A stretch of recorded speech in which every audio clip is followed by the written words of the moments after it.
चलिए सभी स्टूडेंट को नमस्कार। आज हम पढ़ेंगे भारत का भूगोल से संबंधित नदियों चैप्टर भी रहेगा, ऑल पूरा इंडिया जीके रहेगा और जीके जीएस में कंप्लीट रहेगा ये वीडियो। तो आप सभी लास्ट तक बने रहें, काफी अच्छे क्वेश्चन रहेंगे आपके एग्जाम की दृष्टि की ओर। तो सभी विद्यार्थी से निवेदन है, अगर आपको लास्ट में क्लास समझ में अच्छी आए तो कम से कम जाओ तब आप एक सब्सक्राइब हमारे लिए छोड़ के जाना, तो सब्सक्राइब करके जाना और कमेंट करके जाना आपको कितना अच्छा समझ में आया। चलिए शुरू करते हैं। हम क्वेश्चन पहले कुछ क्वेश्चन कर चुके थे, उन्हीं को हम आगे बढ़ाएंगे। लगभग हमारे 20 से 30 क्वेश्चन हो गए थे। ये वाला क्वेश्चन करेंगे। देखिए शानदार क्वेश्चन है, अच्छा शो दिखाई दे रहा है। चलो यहाँ पर प्रश्न क्रमांक 19 से हम शुरू करेंगे आगे। श्रीलंका को भारत से पृथक कौन करता है? श्रीलंका को भारत से पृथक कौन अलग करता है? चलिए देखिए, श्रीलंका को भारत से अलग कौन करता है? बंगाल की खाड़ी अलग करता है क्या, विंध्याचल श्रेणी, पामीर ग्रंथि या मन्नार की खाड़ी? अब यहाँ पर देखिए जरा, श्रीलंका को भारत से अलग कौन करता है इसको हम समझेंगे। एक छोटा सा मैप बनाते हैं हम, छोटा सा मतलब छोटा सा। इसी प्रकार अपना एक इंडिया का अच्छा शानदार मैप बनाते अपन, और यहीं से ये इंडिया शुरू होता है और इस प्रकार का इंडिया का मैप है या नक्शा कहा जाएगा। तो इसी प्रकार से हम इंडिया को बिलोंग करते हैं, ठीक है। ये छोटा सा हमारा इंडिया का नक्शा है और यहीं पर एक छोटा सा एक भुज्जे की तरह कढ़ाई में दिखता है एक क्या, श्रीलंका। ये कौन सा देश है, ध्यान रखना है कौन सा है, श्रीलंका। श्रीलंका यहाँ पर एक श्रीलंका देश है और ये अपना प्यारा हो गया इंडिया, यानी कि ये कौन सा हो गया, भारत। तो यहाँ पर अपने को समझना है भारत के उत्तर में यहाँ पर ये एफ का मतलब हो जाएगा अफगानिस्तान और यहाँ पश्चिम में हो जाएगा कौन सा, पाकिस्तान। कौन सा हो जाएगा, पाकिस्तान। इसी प्रकार यहाँ पर एन फॉर नेपाल और बी फॉर यहाँ पर बी फॉर क्या बनेगा अपना, भूटान, और एम मतलब म्यांमार, चलो म्यांमार लिख देते हैं हम, और यहीं पर हो जाएगा बी फॉर बांग्लादेश। और यहीं पर ये भारत के पूर्व में, विशेषकर इसको नोट करना है अपने को, भारत के पूर्व में ध्यान रखना है अपने को कौन सी खाड़ी है, तो आप कहोगे सर बंगाल की खाड़ी है। कौन सी खाड़ी होगा, बंगाल की खाड़ी। चलो आगे बढ़ते हैं। बंगाल की खाड़ी, भारत के पश्चिम में कौन सा सागर है या कौन सी खाड़ी है? ये गुजरात, केरल, कर्नाटक, महाराष्ट्र सब इसमें आ जाता है क्या, अरब सागर। कौन सा बनता है, अरब सागर। यानी कि कौन सा समुद्र होगा, भारत के पश्चिम में अरब सागर, भारत के पूर्व में बंगाल की खाड़ी।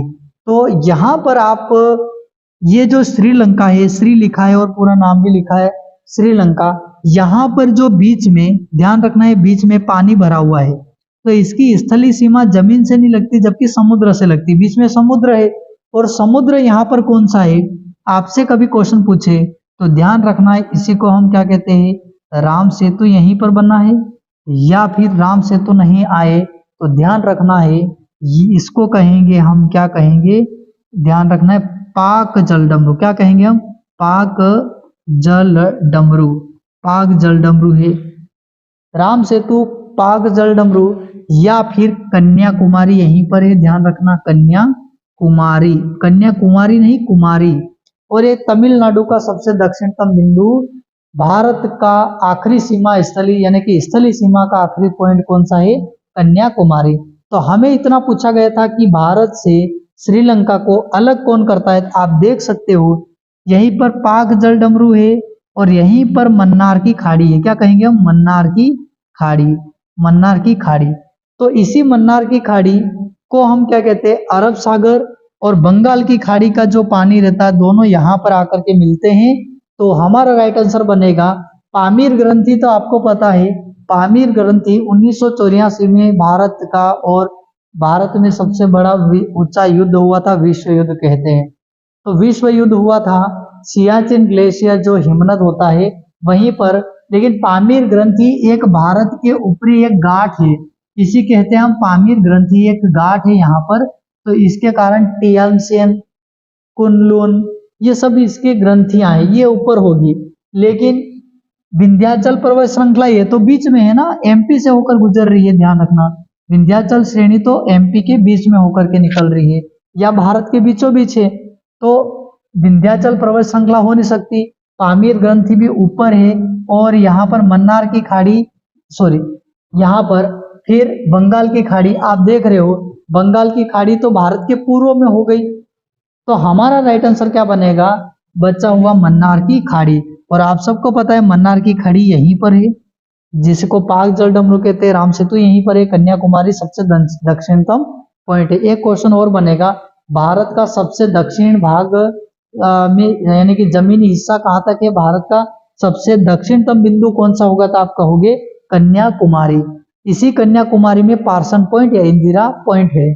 तो इतना आपको आई होप क्लियर हुआ होगा। तो हमारा राइट आंसर क्या बनेगा, ऑप्शन नंबर द यानी कि डी बनेगा चौथा। इसी को कहेंगे हम मन्नार की खाड़ी, क्योंकि बीचों बीच है, तो ये श्रीलंका को अलग कर रही है और भारत को भी अलग कर रही है, क्योंकि यहाँ पर बीच में पानी है। तो राइट आंसर बनेगा मन्नार की खाड़ी। चलो आगे बढ़ते हैं हम, आप सभी विद्यार्थी स्क्रीनशॉट ले लीजिए। चलो नेक्स्ट क्वेश्चन हमारा, ये छोड़ दीजिए आप लोग, एक मिनट। भारत का अक्षांशीय अंतर कितना है, भारत का अक्षांशीय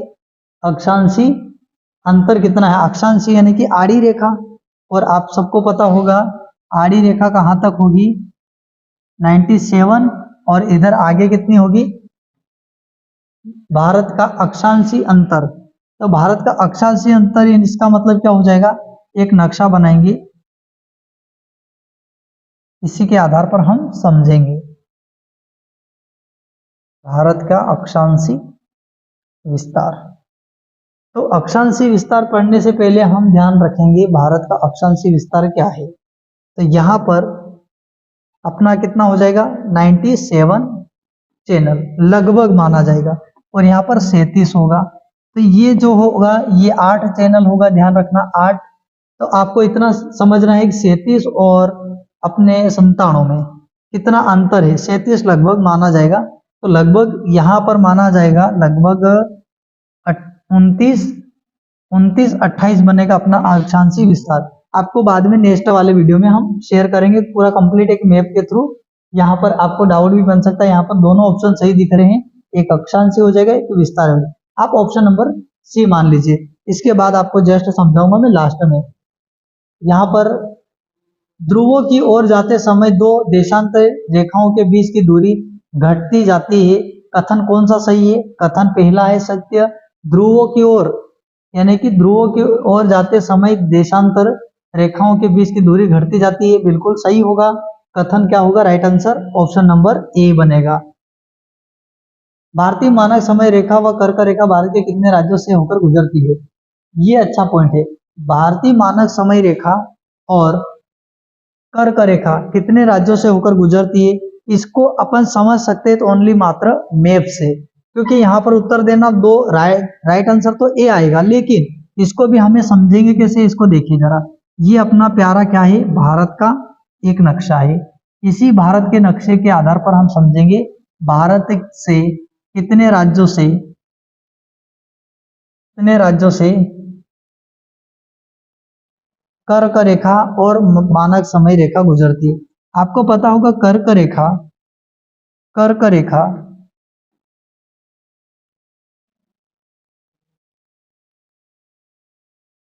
इसी प्रकार कर्क रेखा गुजरती है।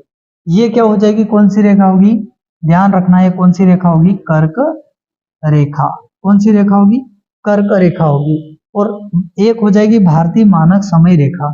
ये भारतीय मानक समय रेखा, इसको समझना है अपने को अच्छे से। तो भारतीय मानक समय रेखा कौन सी हो जाएगी, आप ध्यान रखना, यहां से गुजरते हुए आएगी ये भारतीय मानक समय रेखा। इसको कहेंगे हम मानक समय रेखा, या फिर चलो मानक समय रेखा। सबसे पहले आप ध्यान दीजिए, यहां से एक राज्य है अपना प्यारा, कौन सा, यहाँ पर है एमपी। कौन सा हो जाएगा, एक अपना प्यारा राज्य हो जाएगा जिसको कहेंगे हम क्या, एमपी। चलो इसको बना देते हैं छोटा सा। चलो यहां पर आ जाता है एक अपना प्यारा एमपी। एमपी की जो पूर्वी बाउंड्री है और इधर आ जाता है छत्तीसगढ़। तो ध्यान रखिए भारत के कर्क रेखा मध्य प्रदेश से होकर गुजरती है और छत्तीसगढ़, तो दोनों के जो मिलन स्थान छत्तीसगढ़ में और मध्य प्रदेश की दोनों सीमा पर है। तो कितने राज्य हो जाएंगे, ये है एमपी और ये हो जाएगा कौन सा, सीजे यानी कि छत्तीसगढ़। तो राइट आंसर क्या हो जाएगा, दो राज्यों से कर्क रेखा और मानक समय रेखा दोनों गुजरती हैं। कर्क रेखा सबसे पहले कहां से निकलती है, सबसे पहले कर्क रेखा गुजरात से निकलती है। गुजरात के बाद में आती है कहां पर, राजस्थान। R4 यहाँ पर ये राजस्थान है, ध्यान रखना। तो यहाँ हो जाएगी ये राज्य हो जाएगा राजस्थान। राजस्थान के बाद तीसरा आता है एमपी। एमपी के बाद में चौथा आता है छत्तीसगढ़। छत्तीसगढ़ छत्तीसगढ़ के बाद आगे चली जाती झारखंड। छत्तीसगढ़ के बाद पांचवा राज्य हो जाएगा कौन सा, झारखंड। झारखंड राज्य हो जाएगा। झारखंड के बाद में छठा एक राज्य हो जाएगा, झारखंड के जस्ट आगे पश्चिम बंगाल। कौन सा हो जाएगा, पश्चिम बंगाल, वेस्ट बंगाल, पश्चिम बंगाल। पश्चिम बंगाल के बाद सातवां राज्य हो जाएगा अपना त्रिपुरा। कौन सा हो जाएगा, त्रिपुरा। और आठवां राज्य हो जाएगा मिजोरम। कौन सा हो जाएगा, मिजोरम। तो 8 राज्यों से भारतीय यानी कि कर्क रेखा गुजरती 8 राज्यों से।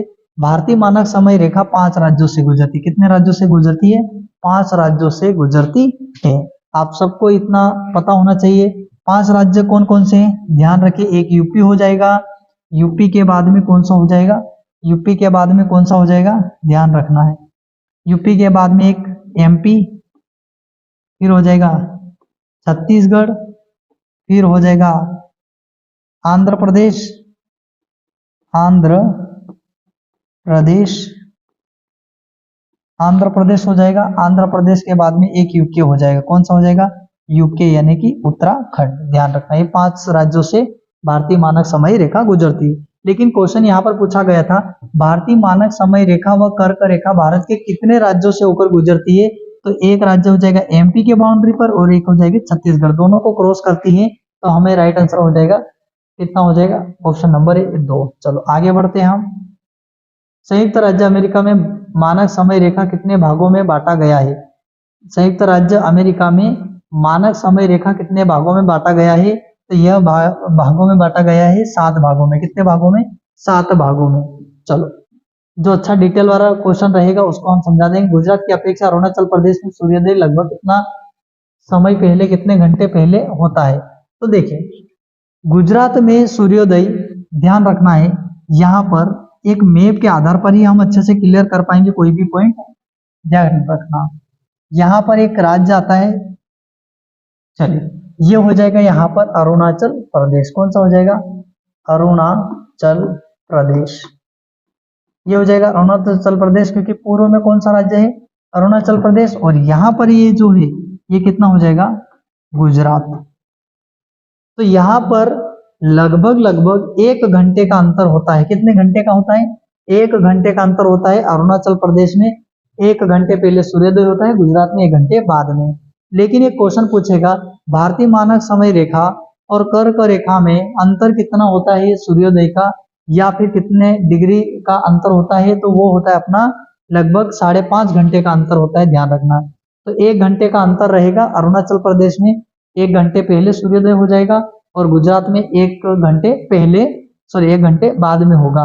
पर एक क्वेश्चन आपसे यहाँ पर यह पूछेगा कि सूर्योदय, पॉइंट पूछेगा सूर्योदय का देश कौन सा है, विश्व में सूर्योदय का देश कौन सा है। तो आपको कहना पड़ेगा सूर्योदय का देश कौन सा है। तो आप कहोगे सर जापान। कौन सा होगा, जापान देश। सबसे पहले सूर्योदय जापान देश में उगता है। फिर सेकंड एक क्वेश्चन बनेगा, यहीं पर एक सेकंड क्वेश्चन बनेगा, ध्यान रखना है अपने को। यहीं पर बनेगा सूर्योदय का राज्य कौन सा है। तो आपको पता होना चाहिए, जब देश की बात करी पूरे विश्व की बात होगी जापान, और राज्य की बात करें तो आपको कहना पड़ेगा सर कौन सा बनेगा। और राज्य की बात करें तो अपने भारत का राज्य जिसे कहेंगे हम अरुणाचल प्रदेश। तो सबसे पहले सूर्योदय का प्रदेश, इसका मतलब ये हो जाएगा सूर्योदय सबसे पहले उगेगा कौन से राज्य में, अरुणाचल प्रदेश में। लेकिन सूर्योदय सबसे पहले पूरे पृथ्वी पर देश पर सबसे पहले कहां पर दिखेगा, तो वो जापान देश में दिखेगा। इसी प्रकार एक क्वेश्चन फिर पूछा जाएगा, अगर ये बात हो गई देश में सूर्योदय कहां पर होता है, तो अरुणाचल प्रदेश, लेकिन एमपी में, मध्य प्रदेश में, एमपी में सूर्योदय सूर्योदय का जिला कौन सा है, तो सबसे पहले सूर्योदय मध्य प्रदेश में, अपने प्यारे मध्य प्रदेश में सबसे पहले सूर्योदय किस जिले में पहले सबसे पहले दिखाई देता है, तो आपको ध्यान रखना पड़ेगा, सबसे पहले आपको दिखाई देता है सिंगरौली में। कहां पर? सिंगरौली। सिंगरौली में सबसे पहले आपको सूर्योदय दिखाई देगा, ध्यान रखना है सिंगरौली में। और सबसे बाद में कहां पर उगता हुआ दिखाई देता, अस्त होता हुआ, तो आपको उत्तर देना पड़ेगा अलीराजपुर। लगभग यहाँ पर 34 मिनट यानी कि 34 मिनट या आधे घंटे का अंतर होता है। सिंगरौली में आधा घंटा पहले सूर्य उगता है और अलीराजपुर में आधा घंटा बाद में सूर्योदय उगता है। चलो, तो सूर्योदय का देश पूछे विश्व में, इसमें पूछे विश्व में, तो क्या बताओगे आप? जापान। और अगर भारत का पूछे तो अरुणाचल प्रदेश में सबसे पहले सूर्योदय उगता है और सबसे बाद में यानी कि डूबता हुआ या सूर्यास्त होता हुआ कहां पर दिखाई देगा, तो ये गुजरात दिख रहा है, तो यहाँ पर ध्यान रखना है गुजरात। और अपना प्यारा एमपी यहाँ पर है। चलिए, इतनी डिटेल के साथ में आपको समझना है, आगे बढ़ते हैं हम। ये क्वेश्चन हमेशा आते हैं, नोट कर लीजिए आप सभी। सबसे ज्यादा इंपॉर्टेंट फैक्ट है यहाँ पर, देखिए ये इंपॉर्टेंट और भी अच्छा फैक्ट है। चलो, भारत व चीन, क्वेश्चन नंबर 26, भारत व चीन को विभाजित करने वाली रेखा का नाम क्या है? अब ऐसे बताना सबसे कठिन होगा, आपको डाउट बनेगा कौन सी रेखा कहां पर होगी, तो अपन मैप एक बनाते हैं। सबसे ज्यादा मैं मैप की बात इसलिए कर रहा हूं ताकि आपको कभी भी ऐसे क्वेश्चन को समझने में दिक्कत ना बने। यहीं पर अपन छोटा सा बनाते हैं। देखिए, मैं दक्षिण का भाग नहीं बना रहा हूं, सिर्फ उत्तर का भाग बना रहा हूं, ध्यान रखें आप। ये अपने प्यारा भारत का क्या है, अपने प्यारा भारत का क्या है, पूर्व का हिस्सा है, और ये दक्षिण में अपना प्यारा भारत और आगे जाता है, ध्यान रखना है। इसी प्रकार आगे नीचे चला जाता है। हमने सिर्फ ऊपर का हिस्सा बनाया है, ध्यान रखना, उत्तर भारत बनाया। अब यहीं पर आप समझोगे, यहाँ पर ऊपर आता है एक देश आता है जिसका नाम है अफगानिस्तान। कौन सा हो जाएगा? अफगानिस्तान। अफगानिस्तान। और इधर पश्चिम में कौन सा आ जाएगा, ध्यान रखना है, कौन सा हो जाएगा? पाकिस्तान। कौन सा हो जाएगा? पाकिस्तान। और भारत के उत्तर में कौन सा हो जाएगा? चीन। कौन सा, सॉरी, पूर्व में कौन सा हो जाएगा? चीन। यहीं पर। तो हमें क्या करना है, एक मैं आपको लॉजिक बता रहा हूं, उसको ध्यान देना है, कभी भी जीवन में रटना नहीं। मैंने यहाँ पर एक चीज लिखी, उसका नाम है क्या, यहाँ पर मैंने लिखा DMR। या तो आपका दोस्त के 4 दोस्त का नाम हो, जैसे कि मान लो मेरा भी नाम मान सकते हो, दाइमा सर या दल सिंह सर।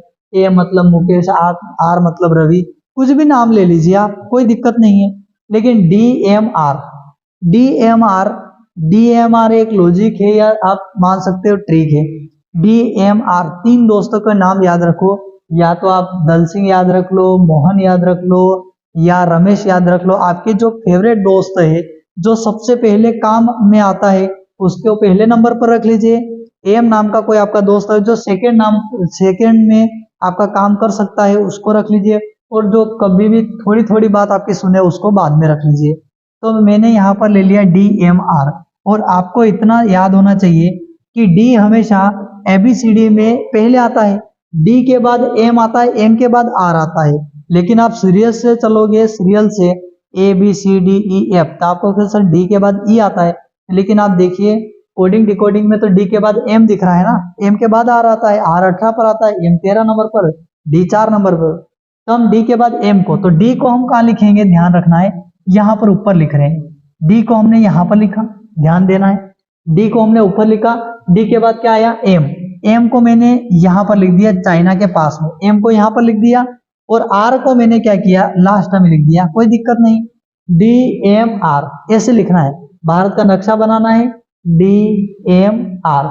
अब देखिए जरा DMR को कैसे समझेंगे, यहां पर एक लाइन बनेगी और यहीं पर एक लाइन बनेगी, और एक यहाँ पर लाइन बनेगी, ध्यान रखना। तो ये 3 लाइन है, इनका याद नाम रटना नहीं है, DMR दोस्तों के नाम रख लीजिए। डी का मतलब बनेगा, चलो डी का मतलब यहां पर बनेगा डूरंड, डूरंड रेखा। क्या बनेगा? डूरंड लाइन या डूरंड रेखा। आप डूरंड रेखा जरा देखिए, उधर दिख रहा है अफगानिस्तान, उधर दिख रहा है अफगानिस्तान, इधर कौन सा दिख रहा देश? पाकिस्तान। तो आप कह सकते हो यहाँ पर कि ये कौन कौन सा देश होगा? ऊपर दिख रहा है AF यानी कि अफगानिस्तान, और यहाँ पर बाद में कौन सा दिख रहा है?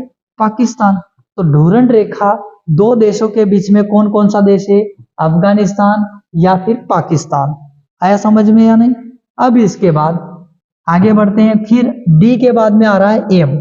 यहाँ पर कौन सा दिख रहा है? एम, क्योंकि डी के बाद एम आया तो हमने एम लिखा, और एम से बनेगा मेक मोहन, मेक मोहन रेखा।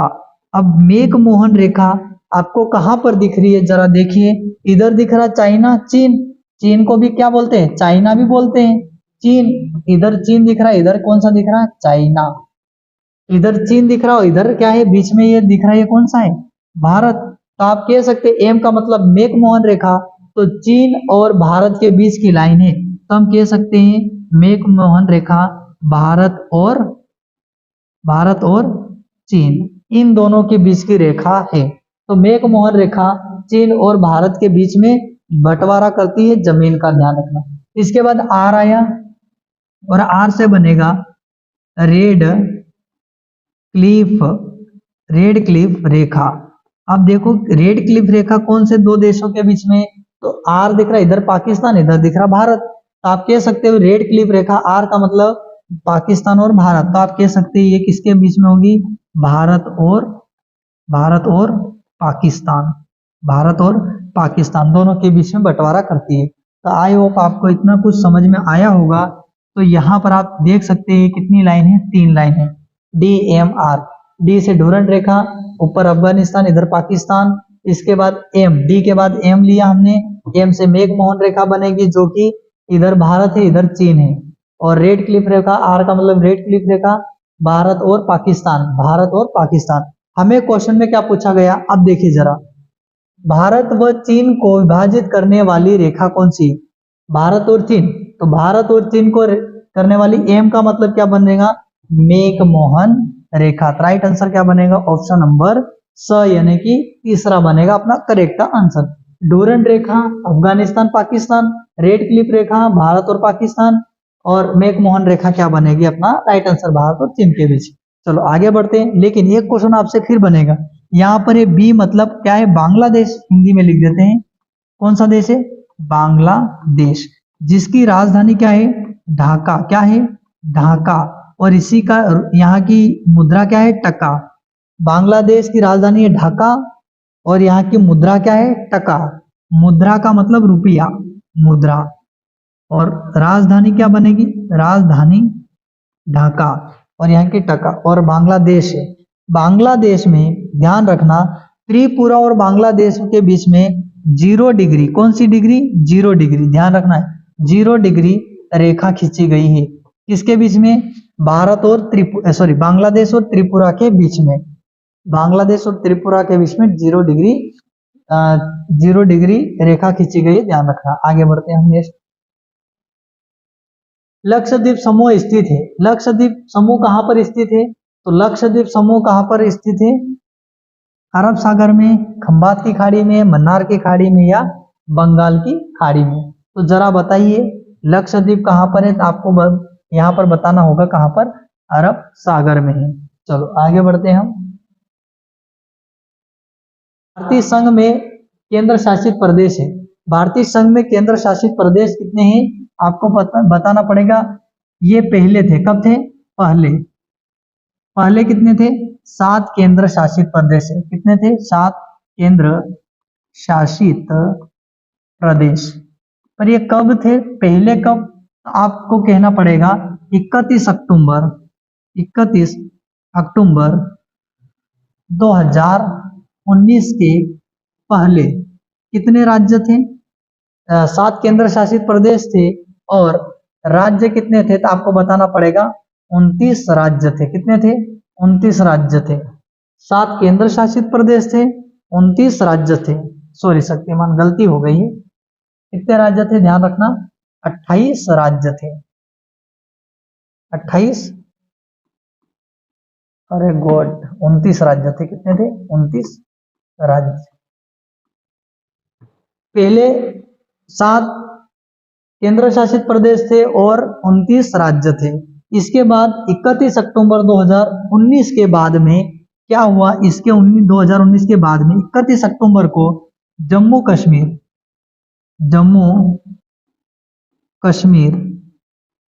कश्मीर को धारा 370 हटा करके, धारा 370 धारा हटाई गई,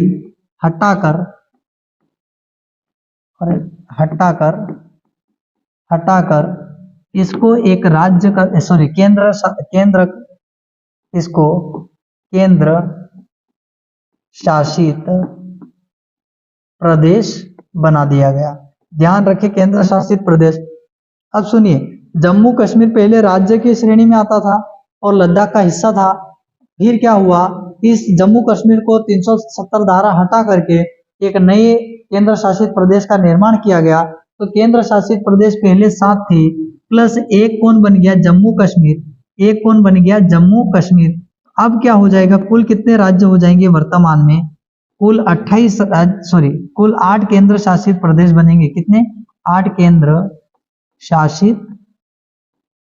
शासित प्रदेश बन जाएंगे। वर्तमान में कितने होंगे, और ये क्या है, वर्तमान यानी कि आज, वर्तमान 8 केंद्र शासित प्रदेश है। जब 29 राज्य थे तो एक राज्य कम होकर के केंद्र शासित प्रदेश बन गया, 7 की जगह 8 हो गया। तो अब 29 की जगह राज्य कितने हो गए, वर्तमान में 28 राज्य बन गए। कितने राज्य बन गए, 28 राज्य वर्तमान में है भारत में। कितने राज्य है, 28 राज्य वर्तमान में है। तो ध्यान रखना, जम्मू कश्मीर 370 धारा हटा करके इसको एक केंद्र शासित प्रदेश बनाया गया। और भारत का सबसे बड़ा केंद्र शासित प्रदेश कौन सा है, सबसे बड़ा, एक बड़े की बात करेंगे, एक किसकी बात करें, केंद्र शासित प्रदेश। केंद्र शासित प्रदेश की बात कर रहे हैं हम, ध्यान रखना। तो बड़ा कौन सा हो जाएगा, लद्दाख। सबसे बड़ा केंद्र शासित प्रदेश लद्दाख। सबसे छोटा कौन सा हो जाएगा, या कहा जाए तो क्षेत्रफल के अनुसार छोटा बनेगा अपना कौन सा, लक्षद्वीप, सबसे छोटा। लेकिन जनसंख्या में, ये क्षेत्रफल में हो गया, कौन सा, क्षेत्रफल में। अब जनसंख्या में कौन सा होगा, तो ध्यान रखना है, जनसंख्या में सबसे बड़ा केंद्र शासित प्रदेश कौन सा बनेगा, दिल्ली। कौन सा बनेगा, दिल्ली बनेगा, ध्यान रखना। राइट आंसर बनेगा दिल्ली। और 2023 में, कब, 2023 में विश्व का सबसे जनसंख्या वाला देश कौन सा बन गया है, भारत। पूरे विश्व में 2023 में क्या बनी है, करंट की बात है, करंट अफेयर में 2023 में भारत फर्स्ट नंबर पर आ गया। जनसंख्या में सबसे ज्यादा लोग हो गए पूरे धरती पर, यहीं पर भारत में। चलो आगे बढ़ते हैं हम नेक्स्ट। लक्षद्वीप में कितने द्वीप हैं, 45 द्वीप है, ध्यान रखना। कितने द्वीप है, 45 द्वीप है। भारत की तट रेखा की कुल लंबाई कितनी है, तट रेखा की मतलब कितना हो जाएगा, भारत की तट रेखा यानी कि क्या हो जाएगा, तट रेखा का मतलब क्या होगा, यानी कि तट रेखा का मतलब होता है समुद्री सीमा, ध्यान रखना है। तो कितनी हो जाएगा, 15,600 या 6,000 लगभग, या फिर 9,500 लगभग, ये 7,000 आसपास होगी, 7,516 हो जाएगी लगभग किलोमीटर।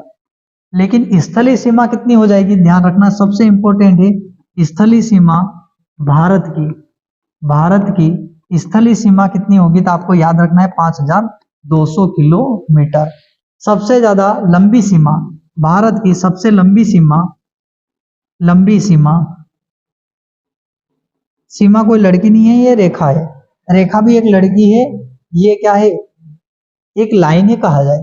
तो सबसे लंबी सीमा भारत की किस देश के साथ लगती है, तो आप कहोगे सर बांग्लादेश। किसके साथ लगती है, बांग्लादेश के साथ सबसे ज्यादा लंबी सीमा लगती है।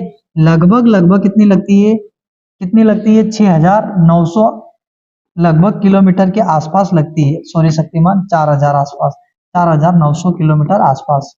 इसी के बाद फिर सबसे कम लंबी सीमा, सबसे कम सीमा किससे लगती है, कम सीमा किस देश से लगती है? भारत की। यह सब भारत की बात हो रही है, ध्यान रखना, भारत की। भारत की सबसे लंबी सीमा बांग्लादेश के साथ, सबसे कम लंबी सीमा किसके साथ लगती है? अफगानिस्तान।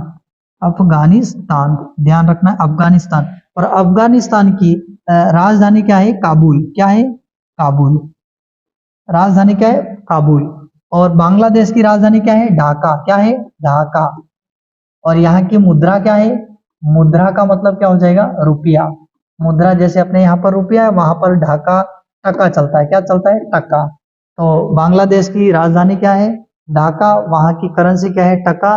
और अफगानिस्तान की राजधानी का क्या है? काबुल। क्या है? काबुल। जो कि काबुल में, एक ध्यान रखना है, काबुल में इंपॉर्टेंट फैक्ट, यहीं पर क्या है? बाबर यानी मुगल शासक काल, मुगल शासन काल स्थापित करने वाला, मुगल साम्राज्य की नींव रखने वाला बाबर था। और बाबर का क्या है? बाबर का मकबरा। मकबरा का मतलब होता है समाधि। क्या कहते हैं? समाधि। मकबरा या समाधि किसकी है? बाबर की मकबरा या समाधि कहाँ पर है? काबुल में। क्योंकि बाबर ने 1526, 1527, 1528, 1529 तीनों चारों बार इसने विजय प्राप्त करी थी। 1526 में बाबर और इब्राहिम लोदी के बीच में युद्ध हुआ, जिसको कहते हैं हम पानीपत का युद्ध। फिर हम कहते हैं चंदेरी का युद्ध, सॉरी खानवा का युद्ध। खानवा का युद्ध हुआ था बाबर और राणा सांगा के बीच में। फिर बाबर और मेदिनी राय के बीच में हुआ था कौन सा युद्ध? 1528 में चंदेरी का युद्ध। फिर हुआ था लास्ट में घाघरा का युद्ध, जो हुआ था कहाँ पर? घाघरा का युद्ध 1529 में हुआ था बाबर और अफगानों यानी कि अंग्रेजों के बीच में हुआ था। 1530 में मृत्यु हो गई थी किसकी? बाबर की। बाबर की मृत्यु कब हो गई थी? ध्यान रखना, 1530 में। कब मृत्यु हो गई थी? 1530 में। बाबर का मकबरा कहाँ पर है? काबुल में। चलो आगे बढ़ते हैं, नेक्स्ट पॉइंट आगे। भारत की भूमि का उत्तरतम भाग कौन सा है? उत्तरतम भाग कौन सा है? जरा सा एक आप मैप के थ्रू देखिए, यहाँ पर ये अपना भारत का पूर्वी हिस्सा है। इसी प्रकार अपना भारत है और यहीं पर है श्रीलंका। तो ध्यान रखें, भारत का उत्तरम बिंदु यानी कि सबसे उत्तर में कौन सा बिंदु है? तो ध्यान रखना, यहाँ पर है इंदिरा कोल है। क्या है? इंदिरा कोल। और यहाँ पर कौन सा है? दक्षिण में कौन सा है? ध्यान रखना, कन्याकुमारी में पार्सन पॉइंट। क्या कौन सा है? Parson point. और इसी पार्सन पॉइंट का दूसरा नाम क्या है? इंदिरा पॉइंट। क्या कहते हैं हम? इंदिरा पॉइंट। ये इंदिरा कोल है, इंदिरा पॉइंट है। उत्तर में कौन सा हो जाएगा? ये उत्तर दिशा है और ये हो जाएगा दक्षिण। और यहाँ पर पूर्व में कौन सा है? पूर्व में ध्यान रखना, वालंगू, वालंगू, वालंगू या फिर किविथो, किविथो। वालंगू या किविथु पूर्व में, और पश्चिम में हो जाएगा क्या? गुजरात के रण क्षेत्र के पास में हो जाएगा पश्चिम में। ये कौन सा राज्य है? गुजरात। और यहाँ पर कौन सा हो जाएगा? अरुणाचल प्रदेश। ये हो जाएगा कौन सा? लद्दाख। और यहाँ पर हो जाएगा क्या? तमिलनाडु। तो ध्यान रखना, कन्याकुमारी। गुजरात में एक, गुजरात यहीं पर आता है, जिसे कहते हैं हम क्या? किविथु या सर क्रीक। क्या कहते हैं? Sir creek. अच्छा सा लिखना पड़ेगा, sir creek, sir creek, sir creek. या फिर इसी को कहते हैं हम गोहर मोती, गोहर मोती या फिर गोहार, गोहार माता। ये हो जाएगा अपना पश्चिमतम बिंदु। तो राइट आंसर क्या बनेगा? भारतीय भूमि का मतलब भारत की भूमि का उत्तरतम बिंदु मतलब उत्तर में कौन सा हो जाए? इंदिरा कोल। राइट आंसर क्या बनेगा? इंदिरा कोल। चलिए एक क्वेश्चन आप सबके लिए, समथिंग टाइम कितना हो गया? चलो यहां पर एक क्वेश्चन आप सबके लिए कमेंट करना है और इसका राइट आंसर देना है। क्या बनेगा इसका राइट आंसर? मिलते हैं तब तक के लिए सभी, मिलते हैं नेक्स्ट वीडियो में। तब तक के लिए सभी विद्यार्थी को राधे राधे। प्यारे स्टूडेंट, आप स्वस्थ रहे, मस्त रहे। हम आशा करते हैं आप स्वस्थ रहे, मस्त रहे, खुश रहे और मुस्कुराते रहे। आपकी मुस्कुराहट लाखों की कीमत होती है। आप मुस्कुराते रहिए और नेक्स्ट वीडियो में मिलेंगे। आप लाइक करें, शेयर करें, कमेंट करें। और नए विद्यार्थी हो तो जाते जाते चैनल को सब्सक्राइब करके जाएं, क्योंकि आप एक सब्सक्राइबर बढ़ाते हो, हमें मोटिवेट दिलाते हो कि जितना सब्सक्राइबर बढ़ता है इतना हमें लगता है कि हमें और भी वीडियो लाना चाहिए जो एक ऑनलाइन के माध्यम से आपकी सेवा कर सकते हैं। तो मिलते हैं नेक्स्ट वीडियो में, तब तक के लिए सभी को जय हिंद, राधे राधे, नमस्कार।